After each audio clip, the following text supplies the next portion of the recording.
नमस्कार। आज हम बहुत ही इंटरेस्टिंग टॉपिक पे बात कर रहे हैं कि राइजिंग इंटरेस्ट रेट के अंदर अपने पोर्टफोलियो का क्या करना है, खासकर अपने डेट पोर्टफोलियो का क्या करना है। आपके पास जो डेट में पैसा पड़ा है, चाहे वो लिक्विड फंड में हो, चाहे अदर डेट फंड में हो, या आपके पास टैक्स फ्री बॉन्ड में हो, या बैंक एफडी में पड़ा हो, या आपको एडिशनल पैसा लगाना है, तो क्या करना चाहिए। सबसे पहले राइजिंग इंटरेस्ट रेट कहा जाता है कि डेट म्यूचुअल फंड के लिए अच्छी चीज़ नहीं होता है, एकदम गलत बात है। राइजिंग इंटरेस्ट रेट भी डेट म्यूचुअल फंड के लिए अच्छा हो सकता है। On the contrary, rising interest rate debt investor के लिए बहुत ही अच्छा होता है। ये हो सकता है आपको थोड़ा काउंटर इंट्यूटिव लगे, लेकिन आपको बताने की और समझाने की मैं कोशिश करूंगा। देखिए, लिक्विड फंड का रिटर्न कुछ महीनों पहले 3-3.25% के आसपास था, और मुझे लगता है मैंने लाइफ में पहली बार इन्वेस्टर को ये चीज कही थी कि आप अपना पैसा सेविंग अकाउंट में रखिए, क्योंकि वह 4% मिल रहा है और लिक्विड फंड का रिटर्न उससे नीचे था। अभी लिक्विड फंड का वाईटीएम बहुत बढ़ गया है, 3-3.25 से वो करीब करीब 5% के आसपास लिक्विड फंड का वाईटीएम आ गया। इसका मतलब क्या है कि लिक्विड फंड में आने वाले पीरियड के अंदर आपको करीब 4.5 से 4.5% के आसपास इंटरेस्ट छूटेगा। तो अपने डेट इन्वेस्टमेंट की प्लानिंग कैसे करनी चाहिए? सबसे पहले आपको ये डिसाइड करना है कि आपको किस टाइम पीरियड के लिए पैसा डालना है। आपको 7 दिन के लिए पैसा डालना है, आपको 7 दिन से 45 दिन के लिए पैसा डालना है, 45 to 90 days, 90 days to 180 days, so and so fourth. और उस टाइम पीरियड की बैंक एफडी रेट आप जरूर देखें। उस टाइम की जो बैंक एफडी रेट है उसके कंपैरिजन में डेट म्यूचुअल फंड वही मैच्योरिटी का क्या है और उसका वाईटीएम क्या चल रहा है, और क्यों डेट का वाईटीएम एफडी से ज्यादा अच्छा है। क्योंकि आपने देखा होगा 1-1.5 साल पहले उसी बैंक का सीडी 4% के आसपास था।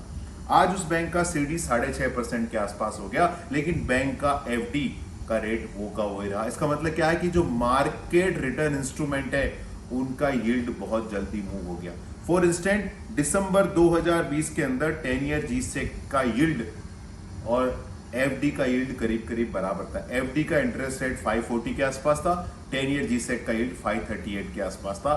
अब अगर हम 1.5 साल या 2 साल का पीरियड देखें तो इस पीरियड के अंदर 10 ईयर जी-सेक 538 से 760 हो गया, मतलब करीब करीब 2.25% का उसके अंदर तेजी हुआ। लेकिन बैंक एफडी 540 से 550 हुआ, क्योंकि बैंक एफडी मार्केट लिंक्ड नहीं है। उसी बैंक का सीडी, उसी बैंक का एनसीडी जो मार्केट लिंक्ड है, उसका रेट ऑलरेडी ज्यादा चला गया। तो हमेशा याद रखिए, इनवेरिएबली डेट म्यूचुअल फंड में मार्केट लिंक्ड रिटर्न मिलता है, और मार्केट लिंक्ड रिटर्न कोई ऑर्गेनाइजेशन द्वारा फिक्स किए रिटर्न से ऑलवेज सुपीरियर होता है। तो हम पहले देखते हैं कि आपके पास चॉइसेस क्या है। बिलो 7 डेज आपके पास पैसा तो सेविंग अकाउंट के अंदर रखिए, वह 4% के आसपास रिटर्न छूटता है, लेकिन ओवरनाइट फंड के अंदर 4% के ऊपर अभी रेट हो रहा है। 7 to 45 डेज अगर हम देखें तो 3% के नीचे बैंक एफडी की रेट है। उसी टाइम पीरियड के अंदर डेट म्यूचुअल फंड में लिक्विड फंड है, 460 के आसपास आपको रिटर्न मिलेगा। अगर हम 45 डेज टू 180 डेज मतलब 6 महीने तक का पैसे की बात करें तो वहां 4% के नीचे बैंक एफडी की रेट है, और वहां डेट म्यूचुअल फंड में अल्ट्रा शॉर्ट टर्म फंड है, उसका नेट ऑफ एक्सपेंसेस यील्ड 5% के आसपास है, मतलब 1% ज्यादा इसके अंदर आपको रिटर्न छूटेगा।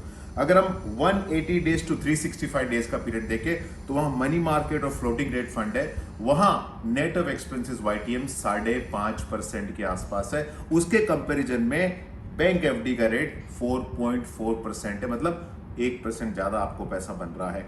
1 से 3 साल का पीरियड देखें तो बैंक एफडी का रेट करीब 510, 520, 530 के आसपास है, और उसी मैच्योरिटी के अंदर मीडियम टर्म प्लान आते हैं जिनका नेट ऑफ एक्सपेंसेस 6.5% के ऊपर वाईटीएम है, मतलब उसका यील्ड 6.5% के ऊपर है, मतलब करीब करीब 1% से भी ज्यादा आपको कंपाउंडेड पैसा बनेगा 3 साल के लिए।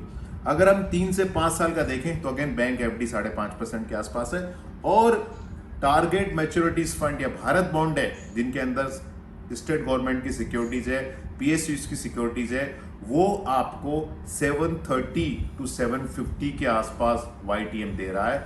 इसका मतलब क्या है, 3 से 5 साल का पीरियड अगर आपके पास पैसा है तो बैंक एफडी 550 के आसपास है, वो टैक्सेबल है, हर साल टैक्स लगता है। इनके अंदर पीएसयू बॉन्ड है, टारगेट मैच्योरिटीज फंड है, भारत बॉन्ड है, इसके अंदर आपको जब तक आप पैसा निकालोगे नहीं टैक्स इंसिडेंट नहीं आएगा, और टैक्स भी 3 साल के ऊपर के होल्डिंग पीरियड के अंदर long term capital gain with indexation आने वाला है, तो आपके लिए ज्यादा सुपीरियर होगा।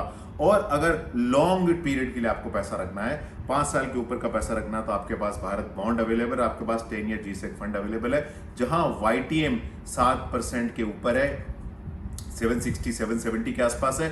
तो net of expenses, net of tax आपको 3 साल, 4 साल, 5, 6, 7, 8, 9, 10 साल के पीरियड में नेट ऑफ टैक्स आपको 6% के ऊपर नेट ऑफ टैक्स, अगर आप हाईएस्ट टैक्स ब्रैकेट में हो तो भी 6% के ऊपर आपको नेट ऑफ टैक्स कंपाउंडेड पैसा बन सकता है। लोअर टैक्स ब्रैकेट में आपको और ज्यादा अच्छा पैसा बनेगा। तो अभी आपको डेट म्यूचुअल फंड में, long term debt mutual fund में थोड़ा थोड़ा करके पैसा डालना चाहिए। अभी सवाल ये उठता है कि राइजिंग इंटरेस्ट रेट में डेट म्यूचुअल फंड में पैसा अच्छा नहीं बनता। एकदम गलत बात है। मैं आपको कुछ इलस्ट्रेशन देना चाहता हूं। अक्टूबर 2002 के अंदर 10 ईयर जीसेक 7.14% था।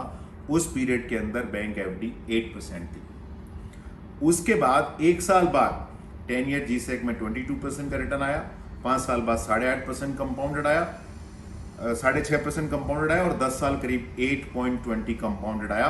तो 7% जो अक्टूबर 2002 में था, अगले 10 सालों में 8.2% कंपाउंडेड पैसा बना अगेंस्ट एफडी 8%। नवंबर 2003 में 10 ईयर जीसेक 5.1% के आसपास आ गया। उस टाइम बैंक एफडी 6% के आसपास थी।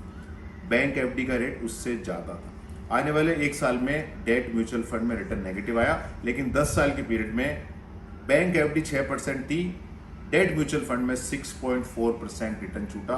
वैसे अगर आप ये चार्ट देखेंगे तो आपको अलग अलग टाइम पीरियड में, मैं खासकर वापस लेता हूं जनवरी 2009 का, 10 ईयर जीसेक 528 था, बैंक एफडी 8.5% थी, लेकिन अगले 10 सालों में 10 ईयर जीसेक ने करीब करीब 6.5% रिटर्न दिया आपको कंपाउंड करके। मई 2010 के अंदर 8% 10 ईयर जीसेक हो गया, और अगले 10 सालों में आपको 8.7% रिटर्न छूटा। राइजिंग इंटरेस्ट रेट भी क्यों अच्छा है? क्योंकि अगर आपने डेट म्यूचुअल फंड में, जीसेक फंड में किसी में पैसा डाला, उसके बाद इकोनॉमी के अंदर इंटरेस्ट रेट ऊपर गया, तो क्या होता है कि 10 ईयर जीसेक का जो कूपन आता है, 10 ईयर जीसेक में हर 6 महीने में कूपन आता है। अगर आप 760 पे पैसा आपने इन्वेस्ट किया, उसके बाद इंटरेस्ट रेट 775 हो गया, 8% हो गया, 825 हो गया, तो जो भी कूपन आता रहेगा हर 6 मंथ का, वो अगले आने वाले पीरियड के लिए higher and higher interest rate पे इन्वेस्ट होता रहेगा। दूसरा क्या है कि डेट म्यूचुअल फंड में अगर इंटरेस्ट रेट नीचे गया तो आपको एनएवी का नुकसान हो सकता है, लेकिन उसके साथ साथ उसी दिन से जो अक्रूवल है वो ज्यादा रेट पे होने लग जाती है। जैसे आपने 760 पे पैसा डाला और इंटरेस्ट रेट 8% हो गया, तो हो सकता है आपको 1-2% एनएवी में डिप दिखे, लेकिन उस दिन के बाद आपका जो अक्रूवल है, आपका इंटरेस्ट का मीटर है, वो 8% से चालू हो जाता है।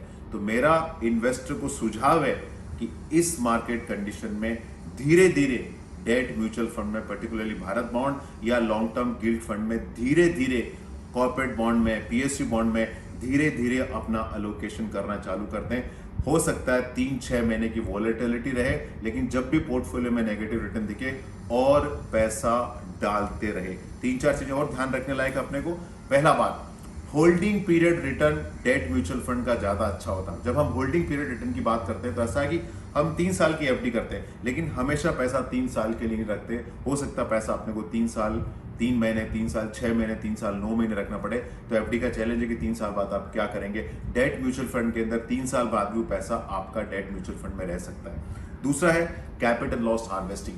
अगर आपने एफडी में पैसा डाला, कहीं एफडी में पैसा डूब गया आपका, तो वो पैसे पे जो नुकसान है वो आपको दूसरी जो एफडी में इंटरेस्ट आ रहा है उससे कॉम्पनसेट नहीं कर सकते। जैसा कि आपने डीएचएफएल की एफडी ली और एचडीएफसी की एफडी ली, डीएचएफएल की एफडी में आपका पैसा डूब गया, एचडीएफसी एफडी में जो इंटरेस्ट आ रहा है उस पर आपको टैक्स देना ही है, आप वो नुकसान की भरपाई नहीं कर सकते। डेट म्यूचुअल फंड में अगर आपको किसी भी कारण से नुकसान है तो उसके अगेंस्ट में आप दूसरा कैपिटल गेन का एडजस्टमेंट कर सकते हो। तीसरा बहुत बड़ा इंपॉर्टेंट फैक्टर है कि डेट म्यूचुअल फंड में ऐसा नहीं कि आपने 5 करोड़ रुपए डाला है, 50 लाख रुपए डाला है, 5 लाख रुपए डाला तो आपको पूरा पैसा निकालना। आप 1000 रुपये भी निकाल सकते हैं, 5000 भी निकाल सकते हो, और जो पैसा इन्वेस्टेड रहेगा वो वैसा का वैसा चलता रहेगा। आप इसके अंदर और जब जब इच्छा पैसा डाल सकते हो, जब जब इच्छा होता है पैसा निकाल सकते हो। तो ऐसा नहीं कि आपको पूरा का पूरा एफडी तोड़ना पड़े या पूरा का पूरा डेट म्यूचुअल फंड तोड़ना पड़े। वो फ्लेक्सिबिलिटी आपको डेट म्यूचुअल फंड देता है, बहुत ज्यादा कन्वीनियंट कैश फ्लो है उसका।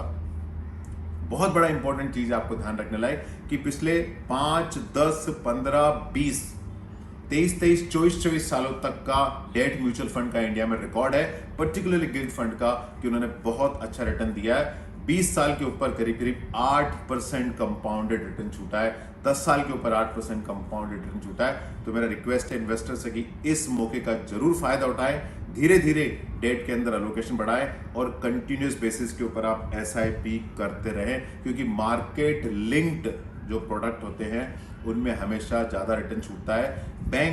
बैंक्स का एफडी का रेट नहीं बढ़ा है, लेकिन लोन का रेट बढ़ गया है। इस बात का आप जरूर ध्यान रखें। डेट म्यूचुअल फंड आपको मार्केट लिंक्ड इन्वेस्टमेंट के अंदर इन्वेस्टमेंट करने का ऑप्शन देता है, जो हमेशा सुपीरियर रहता है। तो इन सब चीजों का ध्यान रखते हुए आपको अगर 6% के ऊपर टैक्स फ्री रिटर्न टारगेट करना है तो जरूर Bharat bond, PSU bond fund, corporate bond fund, G-sec fund को जरूर टारगेट करें। फाइनली ये आपका पैसा है, ये आपका फ्यूचर है, आप डिसाइड करें। हम इस पूरे प्रोसेस में बहुत छोटे इनेबलर है। इस वीडियो को देखने के लिए बहुत धन्यवाद।